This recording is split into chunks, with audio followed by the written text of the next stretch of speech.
In this video, we are given the acceleration and then we want to find the velocity and the position vector from acceleration.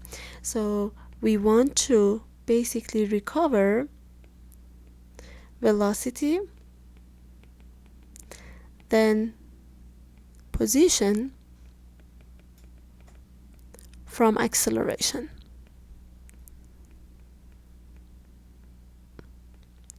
And we're gonna do that by integration. How? So we're given, if you're given the position vector, and then if we differentiate, we're gonna get the velocity, and then if we differentiate velocity one more time, we get acceleration. Now if we go backward, if we are having the acceleration and then we integrate, we get to velocity, and if you are given the velocity, we can integrate to get the position. So let's look at one example. So example, find the position vector,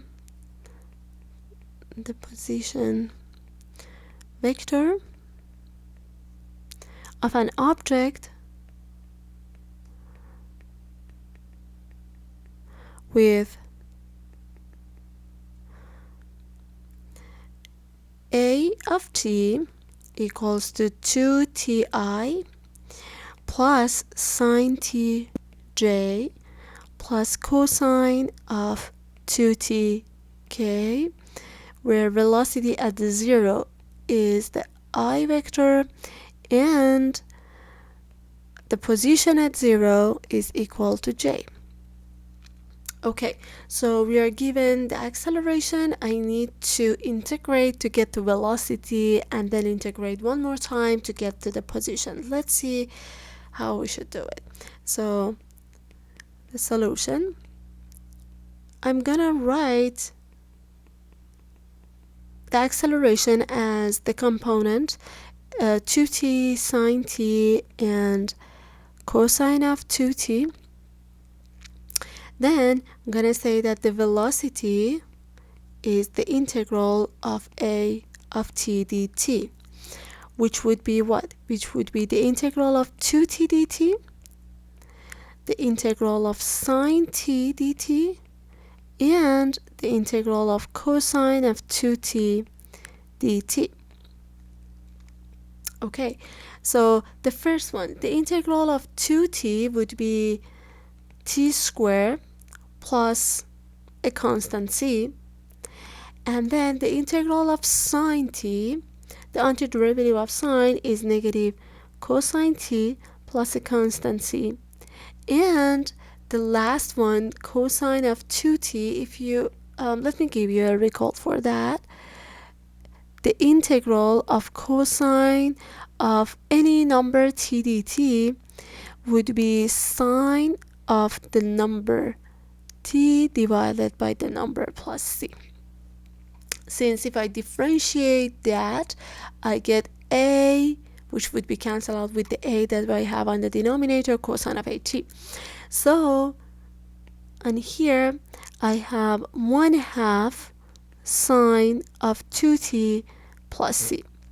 Now you see I have 3 c's, but they are all different because they are all from a different integral. So that's why I need to have c1, c2, and c3. I have 3 different constants. But how can I get these constant? I look at the information that I'm given. Velocity at the time 0 is equal to the vector I. So if I put, this is the velocity vector, if I put 0 for the time, I get 0 squared plus z1, which is c1, and then cosine of 0, which is 1, so I get a negative 1 plus c2, and sine of 0, which is 0, and then c3. velocity at the time 0 is equal to I. It's given, so that's why I need to put the vector I 1 0 0, and based on that I get that C1. I'm gonna compare each of the components. The first component equals to 1, the second component, which is negative 1 plus C2, equals to 0, therefore C2 is equal to 1, and then C3 is equal to 0. That's why the velocity vector v of t is equal to the vector t2 plus 1, negative cosine of t plus 1, and 1/2 sine of 2t. That's it, because c3 is equal to 0. Okay, very good. But I'm looking for the position vector. I have the velocity. If I find the antiderivative of that, then I get to the position vector.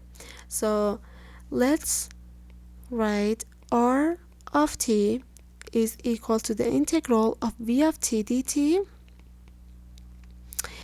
and so I need to take the integral of t squared plus 1 dt, the integral of negative cosine t plus 1 dt, and the integral from 1/2 sine of 2t. That's it, actually, sine of 2t. Okay, so I get what?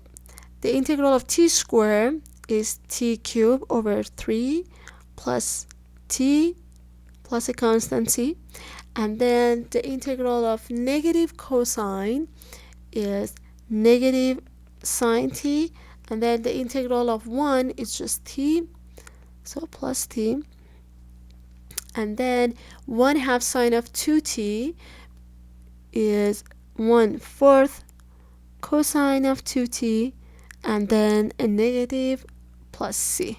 I forgot the plus c for the second component as well. Now I have 3 c's. Pay attention that they are all different because I have 3 different constant. And just as a note, that this constant that we got in here, you see the C1, which was 1, actually it's a t on the position vector. So the constant are really important in here because I'm taking the antiderivatives. So C2 here that we found is 1, and here I found in the position vector it's time, it's t, so the constants are important. Now for RT, how can I find the constant? I look at one piece of information that I have. R at 0 is equal to the vector j, so this is R of t.